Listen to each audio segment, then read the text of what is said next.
Bonjour, bonsoir à tout le monde qui nous suit partout au monde. Je m'appelle Kasseman Latoum Bilam. Je suis serviteur de Jésus. Je suis là pour vous présenter un message très important de la part du Seigneur. Mais avant de vous présenter ce message, j'aimerais que nous puissions prier. Seigneur notre Dieu, nous te bénissons, nous te rendons grâce pour ton amour et ta grâce que tu nous as accordé. Père, tu nous as donné le temps et tu as voulu que tu puisses nous enseigner.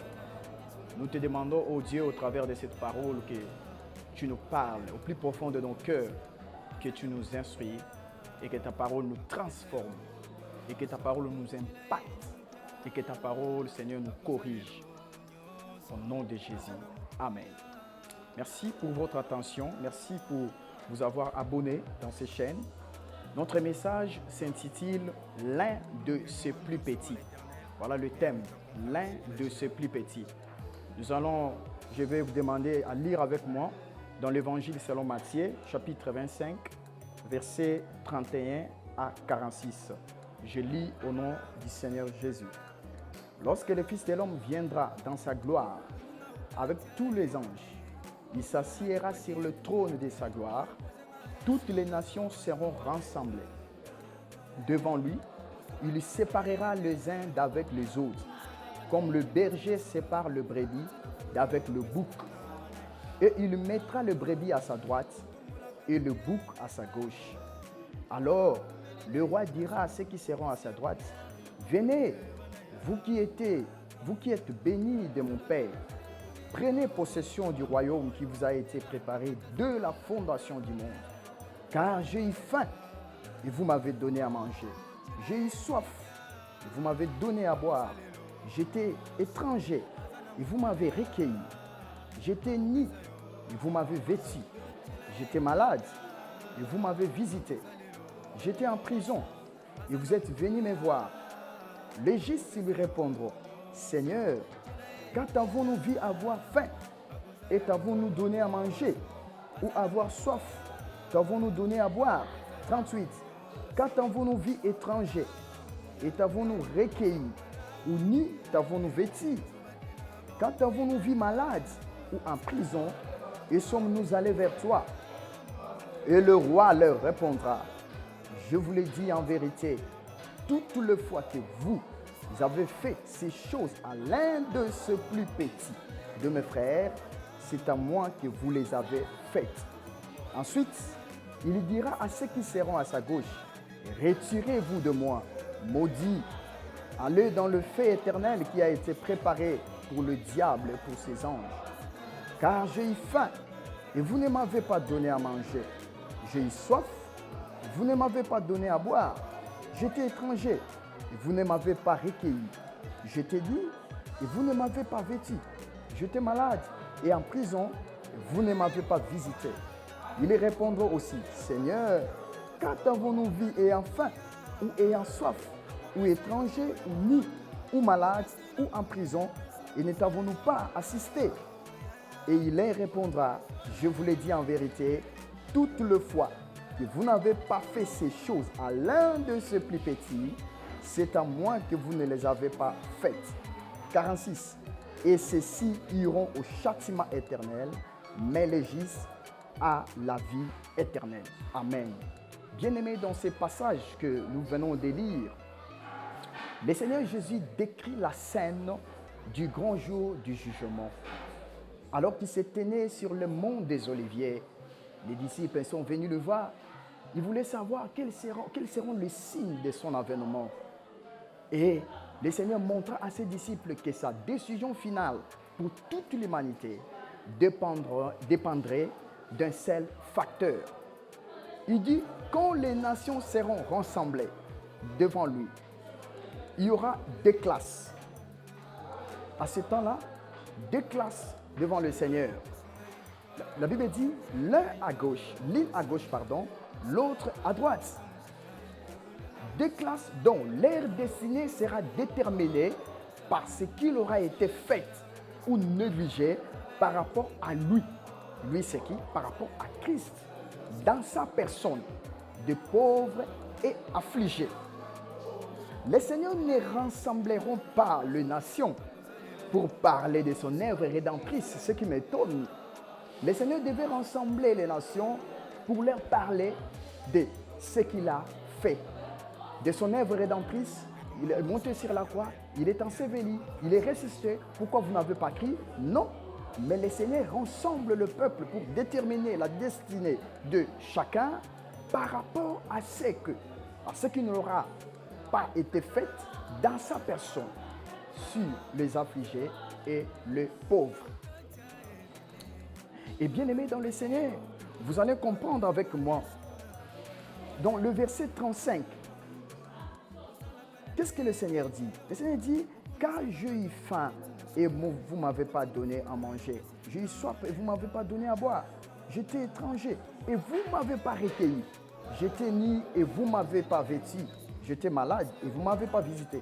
J'étais en prison et vous n'êtes pas venu vers moi. Bien-aimé, le Seigneur ne parlera pas à ce temps-là de son œuvre rédemptrice. Pourquoi? Parce qu'il y a déjà des serviteurs maintenant qui parlent de ces œuvres-là. C'est pourquoi je t'appelle, toi, l'homme de Dieu. Tu ne peux pas parler d'un message qui vient de la Bible sans pourtant faire allusion à l'œuvre rédemptrice. Sans pourtant faire allusion à ce que Christ a fait sur la croix. Parce que l'œuvre de la croix est au centre de tout. Ça, c'est ce que le Seigneur dit. Mais il y a une question qui se pose dans le verset 37. Les justes lui répondront, Seigneur, quand avons-nous vu avoir faim? Il pose la question au Seigneur. Tout ce que tu dis là. Quand avons-nous vu avoir faim? Et t'avons-nous donné à manger? Ou avoir soif et t'avons-nous donné à boire? Le Seigneur leur répondra. Dans le verset 40, le Seigneur dit, et le roi leur répondra, je vous le dis en vérité, toutes les fois que vous avez fait ces choses à l'un de ce plus petit de mes frères, c'est à moi que vous les avez faites. J'aime la Bible lorsque la Bible dit, le roi répondit. Oui, le Seigneur Jésus est le roi et il vient bientôt. Il vient pour juger, non le croyant, mais il vient pour vivre tout ce qu'il rejette. Il est le roi. La Bible dit, il viendra. Il viendra dans sa gloire avec les anges. Il est le roi. Et la réponse du Seigneur dans le verset 40, le Seigneur dit, je vous le dis en vérité, lorsque vous le savez, le Seigneur Jésus s'identifie, se personnifie aux pauvres, aux affligés, aux indigents, aux orphelins et aux veuves. Il se personnifie, bien-aimé dans le Seigneur. Écoutez ce que le Seigneur utilise comme le terme. Il dit l'un de ses plus petits, le plus petit. Petit, c'est quoi? Quand on dit quelque chose est petit, c'est-à-dire c'est quelque chose qui a la taille réduite.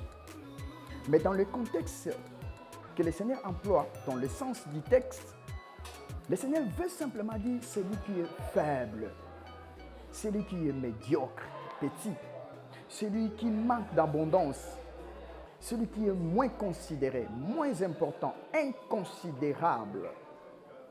C'est ça lorsqu'on parle du petit, celui qui est à l'état de faiblesse. Et la Bible dit l'un de ces plus petits, le plus faible, les démunis, les rejetés, le plus pauvre. En anglais, on dira, in English we say short, small. Voyez, c'est-à-dire qu'il y a beaucoup de gens qui prient, qui disent, Seigneur, je veux te voir. Jésus, je veux te voir. Jésus, je... Bien-aimé, laisse-moi te dire, tu veux voir Jésus? Allez dans le hospice. Tu veux voir Jésus? Allez dans le home de vieillards. Tu veux voir Jésus? Allez dans les orphelinats. Tu veux voir Jésus? Allez dans les zones touchées par la rébellion. Tu veux voir Jésus? Allez dans les rues de grandes villes. Ces personnes-là qui se mendient, ces personnes-là qui demandent, allez, tu verras Jésus. Jésus est là, dans la rue. Jésus est là, dans les prisons, dans les hôpitaux. Toutes ces personnes-là affaiblies, toutes ces personnes-là malades, ce sont là Jésus.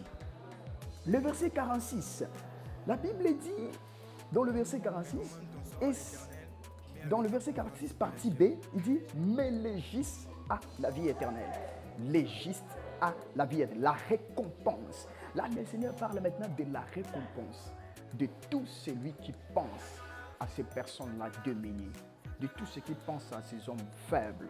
La récompense. Dieu récompense toujours, bien-aimé dans le Seigneur. La récompense est réservée à ceux qui pensent à ce plus petit, Et le Seigneur dit, l'un de ces plus petits, pourquoi? Parce que tu n'auras pas la capacité ou la possibilité d'aider tout le pauvre du monde, tout le faible du monde, mais tu auras toujours l'occasion de rencontrer l'un d'eux dans ton chemin, devant ta porte, devant ta maison, dans la rue, dans le marché. Tu auras toujours la possibilité, l'occasion de les rencontrer. Et c'est cette personne-là que Dieu veut que tu puisses l'aider, tu puisses lui porter secours. Et j'aime la Bible. La Bible donne une qualification à ces gens-là qui aident. Il dit juste. La Bible utilise le mot le juste. Je veux une confirmation. Nous sommes toujours dans le livre de Matthieu. Dans le verset 13. Lisez avec moi le chapitre 13, verset 49. Qu'est-ce que la Bible dit? La Bible dit, il en sera de même à la fin du monde. Les anges viendront séparer le méchant avec le juste. Voilà. Donc, tout celui qui n'aide pas, tout celui qui ne porte pas secours à ces hommes, à ces femmes faibles, oh, bien aimé, la Bible l'appelle un méchant. Un méchant. Et tout ce qui apporte le secours, la Bible dit, c'est injuste. C'est-à-dire, ce passage de Matthieu chapitre 13, verset 49, vient confirmer ce que nous avons lu avec vous dans Matthieu chapitre 25, verset 31. Il confirme cela.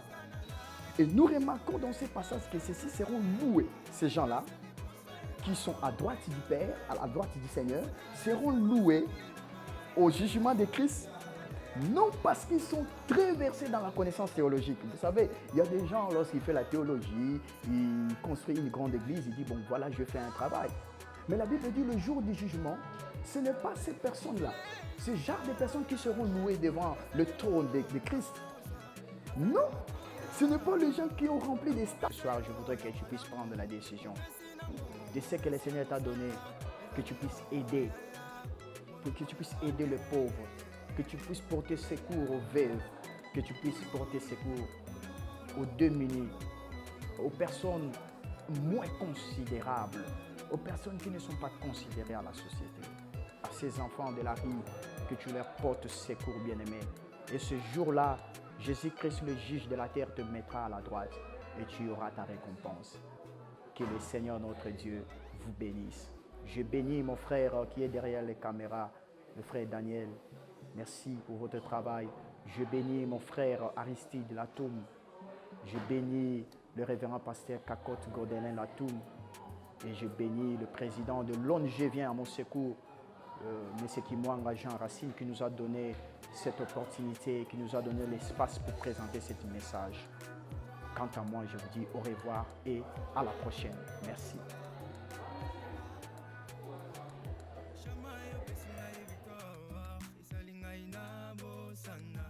Soya kala ukamsingai lolenge yo sale